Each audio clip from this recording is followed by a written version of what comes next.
বর্ণবাদের বিরুদ্ধে লড়াইটা ভিনিসিয়াস জুনিয়রের জন্য নতুন কিছু নয়। রিয়াল মাদ্রিদের এই ব্রাজিলিয়ান তারকা দীর্ঘদিন ধরে মাঠ ও মাঠের বাহিরে বর্ণবাদী আচরণের বিরুদ্ধে সোচ্চার। বিতর্ক তাকে ঘিরে থাকলেও বাস্তবে তিনি নিজেই বহুবার বৈষম্যের শিকার হয়েছেন। তবুও থেমে থাকেননি, বরং প্রতিবারই আরও দৃঢ় কণ্ঠে প্রতিবাদ জানিয়েছেন।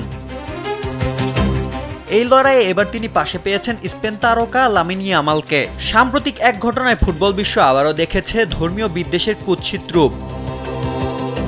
স্পেন ও মিশরের একটি প্রীতি ম্যাচে মিশরীয় খেলোয়াড়দের ধর্মীয় আচরণকে কেন্দ্র করে গ্যালারি থেকে উঠে মুসলিম বিদ্বেষী স্লোগান, যা কেবল একটি দলের নয়, পুরো মানবিক মূল্যবোধের উপর আঘাত। ঘটনাটি সরাসরি তাকে লক্ষ্য করে না হলেও একজন মুসলিম হিসাবে ইয়ামাল তা গভীরভাবে অনুভব করেন। স্পষ্ট ভাষায় তিনি জানান, ফুটবল আনন্দের, ঐক্যের, এখানে কারো ধর্ম, পরিচয় বা বিশ্বাস নিয়ে বিদ্রূপের কোনো জায়গা নেই। তার এই অবস্থান দ্রুতই ছড়িয়ে পড়ে সামাজিক যোগাযোগ মাধ্যমে। এই প্রেক্ষাপটের সামনে আসে ভিনিসিয়াস জুনিয়রের সমর্থন। চ্যাম্পিয়ন্স লিগের গুরুত্বপূর্ণ ম্যাচের আগে সংবাদ সম্মেলনে তিনি বলেন, বর্ণবাদ নিয়ে কথা বলা এখন কষ্টকর হয়ে দাঁড়িয়েছে, কারণ এই ঘটনা থামছেই না। তবু আমাদের লড়াই চালিয়ে যেতে হবে। লামিন ইয়ামালের প্রতিবাদ প্রশংসনীয়।